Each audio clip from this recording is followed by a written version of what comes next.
Hello, आप सभी को नमस्कार। मैं रचित कुमार वर्मा स्वागत करता हूं आपको अपने श्री परशुराम एकेडमी में। आज का हमारा टॉपिक है डिस्ट्रीब्यूटिव प्रॉपर्टी, यानी कि distributive property of natural number. क्या होता है distributive property of natural number? The distributive property of multiplication और subtraction is like the distributive property of multiplication और एडिशन। यानी कि ये जो हमारा मल्टीप्लिकेशन ऑफ सब्ट्रैक्शन और मल्टीप्लिकेशन ऑफ यानी कि और एडिशन, ये दो चीज हमारे क्या करता है, डिस्ट्रीब्यूटिव प्रॉपर्टी को फॉलो करता है। ठीक है, आइए देखते हैं। सबसे पहले तो हम बताएंगे आप लोगों को multiplication of natural number is always distributive over addition. पहले मैं आप लोगों को एडिशन के लिए बताऊंगा। देखते हैं, पहला है क्या, मल्टीप्लिकेशन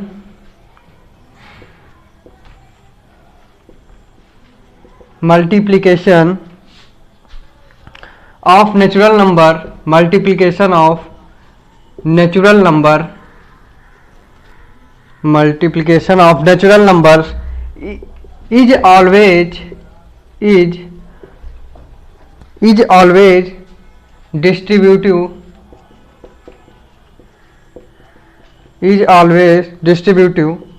ओवर एडिशन। ठीक है, ओवर एडिशन। अब हमें देखना है कि जो multiplication of natural number is always distributive और एडिशन क्या होता है। देखिए, जब हम कोई भी नेचुरल नंबर लेंगे, A multiply B multiply plus का है ना, यहाँ पे एडिशन की बात कही जा रही है तो बी प्लस सी हो जाएगा।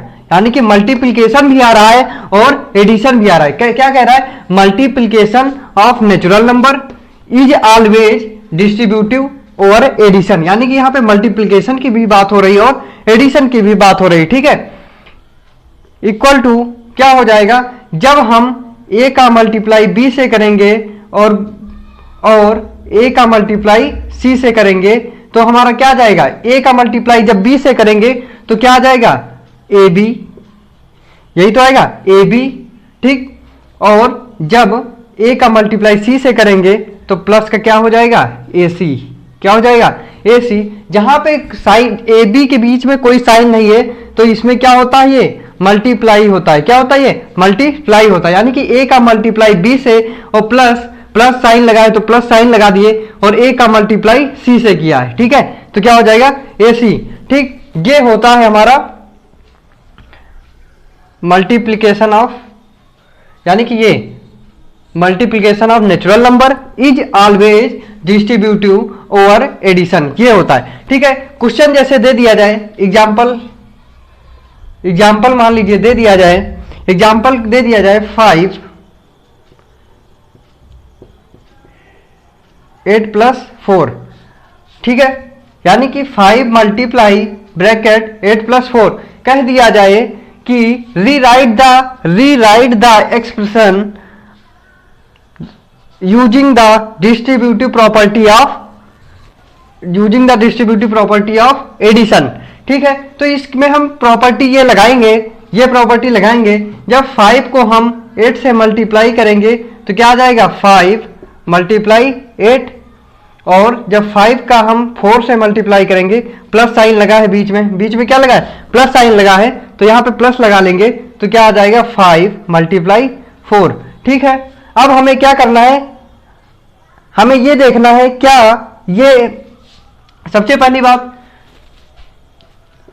पहली बात ये, क्या ये हमारा एडिशन यानी कि डिस्ट्रीब्यूटिव प्रॉपर्टी ऑफ एडिशन बना है कि नहीं, यानी कि ये हमने एक्सप्रेस किया है। ठीक है, तो क्या हो जाएगा, पहले इसमें बॉडमॉस रूल लगाएंगे। 5 मल्टीप्लाई 8 में 4 अटकेंगे, क्या आ जाएगा 12, 8 5 जा 40 प्लस 5 4 जा 20, 12 5 जा कितना होता है 60 होता है, 40 में 20 अटकेंगे, क्या आ जाएगा 60 आ जाएगा। ठीक है, यानी कि हमारा LHS साइड और RHS साइड क्या है, इक्वल है। यानी कि ये हमारा डिस्ट्रीब्यूटिव प्रॉपर्टी को के लिए एप्लीकेबल है, यानी कि ये रूल हमारा डिस्ट्रीब्यूटिव प्रॉपर्टी के लिए एप्लीकेबल है। तो आप लोगों को ध्यान ये देना है, सिर्फ क्वेश्चन आप लोगों को बहुत तरीके से मिल सकते हैं, क्वेश्चन आप लोगों को बहुत तरीके से मिल सकते हैं। अभी मैं आप लोगों को क्वेश्चन करवाऊंगा। मान लो दे दिया 5 × 4 + 3, ठीक है, और कुछ ऑप्शन दे दिया, नीचे कुछ ऑप्शन दे दिया।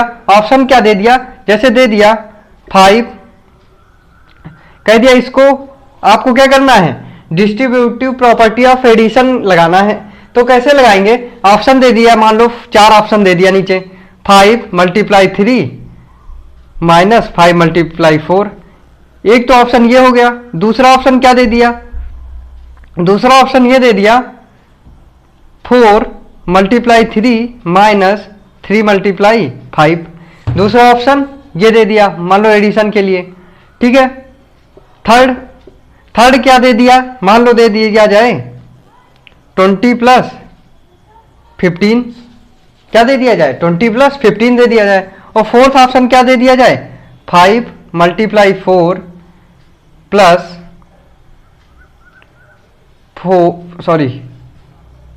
× 3। फोर्थ ऑप्शन ये दे दिया जाए। अब कह रहा है कि क्वेश्चन हमारा क्या कह रहा है, कह रहा है rewrite the expression 5 × 4 + 3 using the distributive property of addition. Addition के लिए तो क्या करेंगे, हमें अब देखना है कि एडिशन के लिए जब करते हैं, यही तो लिखा है a × b + c, यही तो लिखा है ये a × b + c, यानी कि हमें क्या बनाना है, इसको ये बनाना है ab + ac, यानी कि a × b + a × c बनाना है। हमें क्या मिलना चाहिए, 5 × 4 और 5 × 3, 5 × 4 + 5 × 3 जहां पे होगा वही हमारा क्या है, डिस्ट्रीब्यूटिव प्रॉपर्टी ऑफ एडिशन, ठीक है। यानी कि ये पहला वाला तो हमारा है नहीं, यानी कि पहला वाला हमारा रॉन्ग है। जब आपको ये प्रॉपर्टी पता होगी तभी तो आप आंसर जान पाएंगे, तभी तो आप आंसर निकाल पाएंगे, है ना। यानी कि जब आप लोगों को ये प्रॉपर्टी पता होगी तभी आप आंसर चॉइस कर सकते हैं। मल्टीपल एमसीक्यू में पूछ लिया जाता है ये ऐसे, बस ये प्रॉपर्टी क्या है कि एमसीक्यू में ही पूछे जाएंगे। कह दिया, क्वेश्चन दे दिया, कह दिया भाई आप लोगों को distributive property of natural numbers के अकॉर्डिंग प्रॉपर्टी ऑफ एडिशन बताना है। तो क्या करना है, हमारा ये तो है नहीं, क्योंकि यहाँ माइनस लगा है तो माइनस की यार हम बात कर ही नहीं रहे हैं। पहली बात तो ये तो ऐसे ही चला गया। अब कह रहे हैं 4 × 3 + 3 × 5, 4 × 3, यानी कि हमारे साथ पहली बात ये चीज याद रखना, क्योंकि 5 तो यार 5 क्या है, बाहर है, 5 के साथ 4 का भी मल्टीप्लाई होगा और 5 के साथ 3 का भी मल्टीप्लाई होगा। ये क्या कौन कहता है, ये क्या कहता है, डिस्ट्रीब्यूटिव प्रॉपर्टी ऑफ एडिशन कहता है। देखिए ए के बाहर वाला नंबर जो है ए के साथ बी भी है और ए के साथ सी भी है, देखिए है कि नहीं। तो अब यहां पर हमारा 5 के साथ 4 का भी मल्टीप्लाई होगा और 5 के साथ 3 का भी मल्टीप्लाई होगा, वही हमारा आंसर राइट होगा। यानी कि ये भी नहीं है, ये भी नहीं है, तो हमारा क्या है, देखिए 5 के साथ 4 का भी मल्टीप्लाई है और 5 के साथ 3 का भी मल्टीप्लाई, यानी कि ये हमारा आंसर क्या है, फोर्थ वाला आंसर हमारा क्या है, राइट है, ठीक है। फोर्थ वाला हमारा आंसर राइट है। अब नेक्स्ट देखते हैं, नेक्स्ट क्या है हमारा, सब्ट्रैक्शन वाला देखते हैं। Multiplication of natural number is also distributive और सब्ट्रैक्शन, इसमें देखते हैं, आइए देखते हैं सब्ट्रैक्शन। ये हमारा क्या है, सब्ट्रैक्शन वाला आ गया। Multiplication of natural number is always distributive और सब्ट्रैक्शन। सब्ट्रैक्शन वाला क्या होता है, जैसे अभी हमने लिखा था a × b - c equal to a का मल्टीप्लाई b से और a का मल्टीप्लाई c से, और साइन बीच में क्या रहेगा, माइनस का रहेगा। तो ab ये क्या हो जाएगा, ab और साइन माइनस का है तो -ac, ठीक है, ये हो जाएगा। ये हमारा सब्ट्रैक्शन के लिए फार्मूला है, ठीक है, ये हमारा सब्ट्रैक्शन के लिए फार्मूला है। तो देखेंगे, अब एक चीज याद रखना है, ए का बी के साथ भी मल्टीप्लाई हुआ है, ए का बी के साथ भी मल्टीप्लाई हुआ है और ए का सी के साथ भी मल्टीप्लाई हुआ। जहां पर क्या है, ए के साथ बी और ए के साथ सी का मल्टीप्लीकेशन हुआ होगा, समझ जाना कि वो हमारा सब्ट्रैक्शन की बात कर रहा है। यानी कि multiplication of natural number is always distributive और सब्ट्रैक्शन, ठीक है, वहां पे इसकी बात कर रहा है। तो आइए देखते हैं क्वेश्चन एक देख लेते हैं। क्वेश्चन हमारा मान लीजिए एग्जाम्पल दे दिया गया 29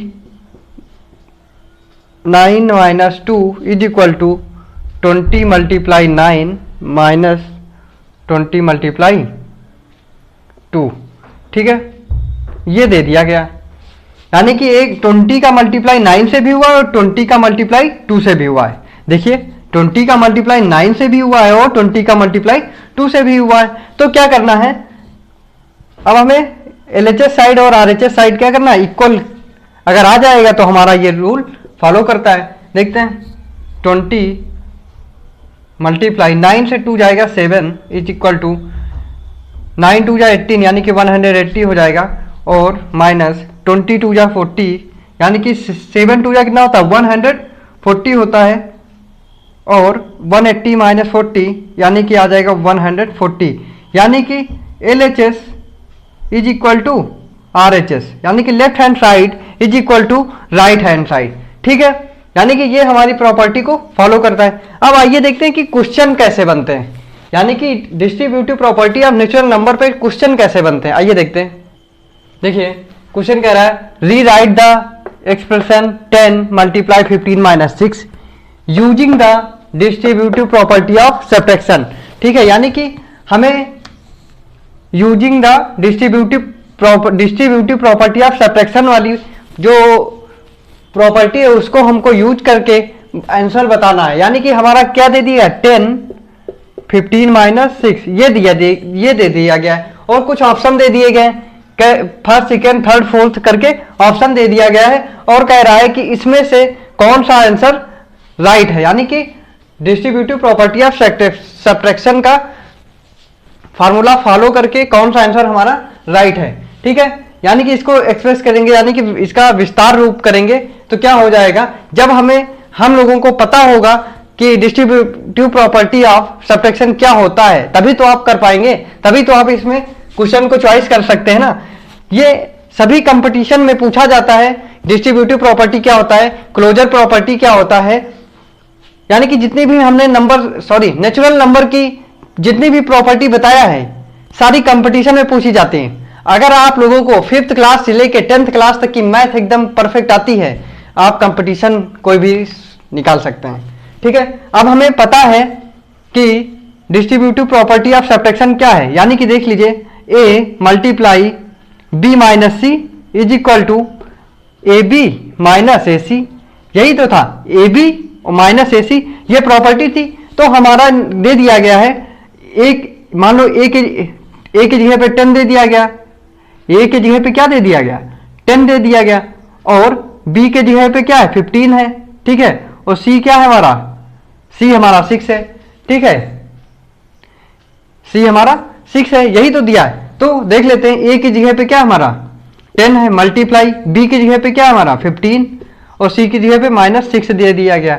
ठीक, अब इसी रूल के अकॉर्डिंग हम इसको एक्सप्लेन करेंगे। 10 मल्टीप्लाई 50 यानी कि AB हो जाएगा 10 मल्टीप्लाई 50, या फिर इसको मल्टीप्लाई ना लगाओ साइन, ऐसे लिख लेते हैं, यानी कि जहां पे कोई भी साइन नहीं होता वहां पे मल्टीप्लाई होता, माइनस। अब 10 का हम 6 से करेंगे तो 10 6 हो जाएगा। अब इसमें देखते हैं क्या ये ऑप्शन यहां पे दिया है कहीं, आइए देखते हैं। ये नहीं है, ये नहीं, यानी कि हमारा क्या ये है, देखिए मिल रहा ना 10 मल्टीप्लाई 50 माइनस 10 मल्टीप्लाई 16, यानी कि हमारा आंसर ये राइट है।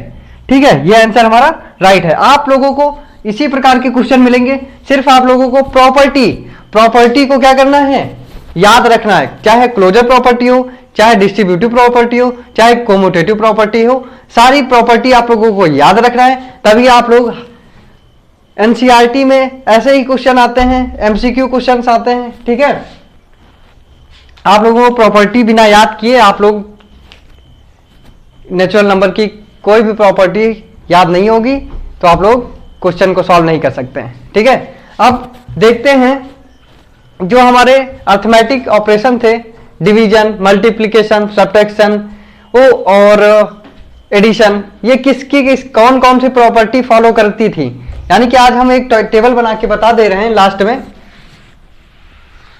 लास्ट में टेबल बना रहे हैं कौन कौन सी प्रॉपर्टी किसको इसको फॉलो करती थी। देखिए कौन कौन सी प्रॉपर्टी थी। क्लोजर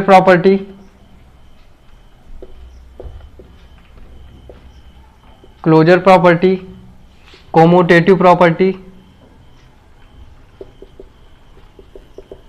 कोमोटेटिव प्रॉपर्टी है ना, यानी क्लोजर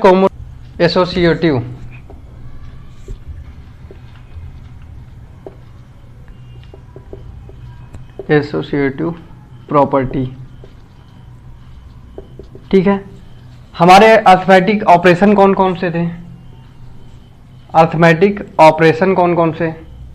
अर्थमेटिक ऑपरेशन जो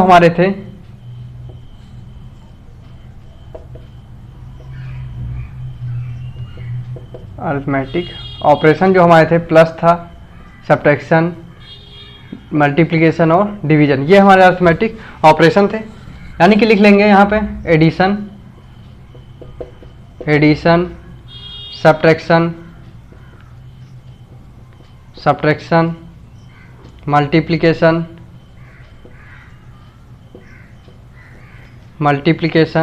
डिवीजन। ठीक है, ये हमारे ऑपरेशन थे, अर्थमेटिक ऑपरेशन। कभी कभी ये भी पूछ लिया जाता है कि क्लोजर प्रॉपर्टी किस किस को फॉलो अर्थमेटिक ऑपरेशन में फॉलो करती है, कोमोटेटिव प्रॉपर्टी किसको किसको फॉलो करती है, एसोसिएटिव प्रॉपर्टी किस किस को फॉलो करती है। यानी कि फॉलो करने का मतलब एडिशन, सब्ट्रैक्शन, मल्टीप्लिकेशन, डिवीजन किस किस को फॉलो करती। तो आज हम बताते हैं क्लोजर प्रॉपर्टी जो क्लोजर प्रॉपर्टी है वो एडिशन को फॉलो करती है, सब्ट्रैक्शन को फॉलो नहीं करती है और मल्टीप्लिकेशन के लिए एप्लीकेबल है और डिवीजन के लिए एप्लीकेबल नहीं है। ठीक है, कोमोटेटिव प्रॉपर्टी किसको किसको के लिए एप्लीकेबल है? एडिशन के लिए एप्लीकेबल है, सब्ट्रैक्शन के लिए एप्लीकेबल नहीं है, मल्टीप्लिकेशन के लिए एप्लीकेबल है और डिवीजन के लिए एप्लीकेबल नहीं है। ठीक है, डिवीजन के लिए एप्लीकेबल नहीं है। ठीक, अगला एसोसिएटिव प्रॉपर्टी एडिशन के लिए एप्लीकेबल है, सब्ट्रैक्शन के लिए एप्लीकेबल नहीं है, मल्टीप्लिकेशन के लिए एप्लीकेबल है और डिवीजन के लिए एप्लीकेबल नहीं है। ठीक है, आप लोग ये बॉक्स बना लीजिएगा, इससे आपको कम से कम 4 से 5 नंबर के मार्क्स मिलने वाले हैं। पूछ लेगा क्लोजर प्रॉपर्टी किस अर्थमेटिक ऑपरेशन को फॉलो करता है, यानी किसके किसके लिए एप्लीकेबल है। तो क्या है, आपको जब पता होगा तभी तो बता पाएंगे। यानी कि एडिशन और मल्टीप्लिकेशन के लिए क्लोजर प्रॉपर्टी एप्लीकेबल है और किसके लिए नहीं है, ये भी पूछ सकता है। 2 क्वेश्चन बनते हैं यहां से। एक पूछ सकता है क्लोजर प्रॉपर्टी अर्थमेटिक ऑपरेशन में किसके किसके लिए एप्लीकेबल है, तो पहली बात तो एडिशन और मल्टीप्लिकेशन के लिए एप्लीकेबल। अब पूछ लेगा किसके लिए एप्लीकेबल नहीं है, तो सब्ट्रैक्शन और डिवीजन के लिए एप्लीकेबल नहीं है। इसी तरह कोमोटेटिव प्रॉपर्टी में क्वेश्चन बना लेंगे और एसोसिएटिव प्रॉपर्टी में क्वेश्चन बना लेंगे। और एक क्वेश्चन ये बनेगा, कहेगा closure property what is the closure property, ऐसे क्वेश्चन बना लेंगे। हम एक एक करके आप लोगों को अब हमारे नेचुरल नंबर की सारी प्रॉपर्टी फिनिश हो गई है, यानी कि पूरी हो गई हैं। अब मैं आप लोगों को इस पे क्वेश्चन कराऊंगा। ठीक है, आप लोग ध्यान से देखिएगा। ये हमारा पार्ट 6 था। अब पार्ट 7 में आप लोगों को इस पे क्वेश्चन मिलेंगे। ठीक है, thank you all of you.